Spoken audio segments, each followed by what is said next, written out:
Enter.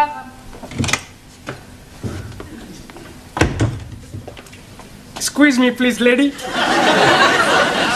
Yes, what is it? I'm coming here for to be learning the English. You're early. Oh no, I'm Ali. I beg your pardon. My name is Ali Nadim. I'm coming here for to be learning the English. Ah, yes. You wish to join our new class, English as a foreign language. Yes, please. And I'm hoping to be unrolled. Hoping to be unrolled. Like it say in your syllabus.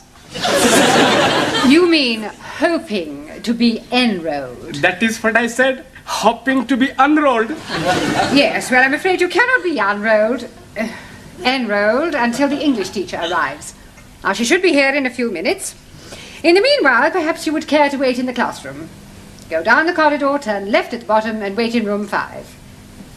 Understand? No. Well, let's start again.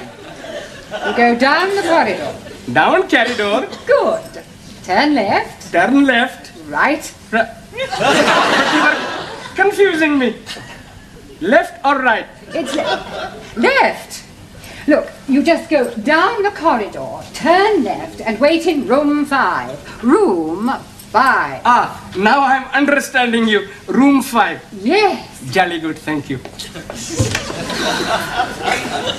এতক্ষণ আপনারা যে ক্লিপটি দেখলেন 70-এর দশকের খুব জনপ্রিয় একটি ইংরেজি serial থেকে নেওয়া। ক্লিপটি দেখানোর উদ্দেশ্য হচ্ছে আপনাদেরকে একটু সচেতন করা যে স্পোকেন ইংলিশের ক্ষেত্রে গ্রামার বা ভোকাবুলারি কতটা আসলে গুরুত্বপূর্ণ। আপনি দেখলেন যে মিস্টার আলী খুবই জেন্টলম্যান একজন, যিনি মিস কোর্টনির সাথে কথা বলছেন, এবং কথা বলার সময় আপনারা দেখতে পেলেন যে মিস্টার আলীর কনভারসেশন এবং মিস কোর্টনির কনভারসেশনের কতটা পার্থক্য, এবং উচ্চারণগত পার্থক্যের কারণে তিনি আসলে অর্থের দিক থেকেও বুঝতে পারছিলেন না মিস্টার কোর্টনি কি ডিরেকশন তাকে দিচ্ছেন।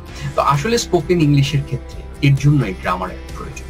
এই ক্লিপটি দেখানোর উদ্দেশ্য একটি, আমি যখন ছাত্র জীবনে এই স্পিকিং শেখার চেষ্টা করছিলাম তখন প্রথম এই মিস্টার আলীর এই ক্লিপটি আমি দেখি, এবং দেখার পর আমার কাছে মনে হয় যে আসলে আমি যদি ভালো ইংরেজিতে কথা বলতে চাই, if I want to be a very good speaker in English, I also need to focus on my grammatical skill and also the vocabulary skill in English. I need to understand where the right forms of word I should choose and where the grammatical forms I should use. I cannot speak something which is wrong. যেটা আমরা সাধারণত পড়ি, for example, wanna go there, will do this, will not do this, wanna, gonna. This is not actually an English. If English is something which has to be very formal, কারণ আমাদের বাংলাদেশের প্রেক্ষাপটে বা আমাদের বাংলা ভাষাভাষীদের প্রেক্ষাপটে আমরা সাধারণত ইংরেজিটা ব্যবহার করবো একটা ফর্মাল সেটিং। আপনার হয়তো একটা পারফেক্ট, একটা পার্টিকুলারলি পারফেক্ট হবে না, পার্টিকুলারলি একটা উদ্দেশ্য থাকবে যে আপনি স্পোকেন ইংলিশটা করছেন আইএলটিএস পরীক্ষার জন্য, স্পোকেন ইংলিশটা করছেন মাইগ্রেশনের জন্য, জব ইন্টারভিউর জন্য, অথবা কোনো একটা ফ্রিল্যান্সিং বায়ারের সাথে কমিউনিকেশন করার জন্য। তো এখানে কিন্তু আপনি এই যে একটা চিল পিল ভাব, এই স্পিকিং দিয়ে you will not able to achieve your goal. এর জন্য স্পোকেন ইংলিশের ক্ষেত্রে গ্রামারটা প্রয়োজন, ভোকাবুলারি প্রয়োজন। তো যাই হোক, এখন আমরা কিছু স্পোকেন ইংলিশের ক্ষেত্রে একটা উদাহরণ দেখি। চলুন, যে স্পোকেন ইংলিশের ক্ষেত্রে গ্রামারটার ব্যবহারটা বা শব্দ চয়নটা আমরা কিভাবে করব। এখানে আপনারা একটি সেন্টেন্স দেখতে পাচ্ছেন। সেন্টেন্সে বলা আছে our house is near to the beach. এই সেন্টেন্সটাতে আপনারা যদি একটু খেয়াল করেন দেখবেন যে এই শব্দটা যেভাবে লেখা আছে স্পোকেন ইংলিশের ক্ষেত্রে আপনি যদি এখানে একটু রাইট ফর্মস অফ একটা ওয়ার্ড ইউজ করেন তাহলে লেখাটা আসলে সঠিক হয়। সেটা হচ্ছে যে our house is close to the beach, অর্থাৎ নিয়ার টু দ্য বিচ এবং ক্লোজ টু দ্য বিচের এই যে একটা পার্থক্য, এটাই হচ্ছে স্পোকেন ইংলিশের ক্ষেত্রে গ্রামারের ভূমিকা। আজকের ক্লাসটা শেষ করব ছোট্ট কার্টুনের এই ক্লিপটি দেখিয়ে।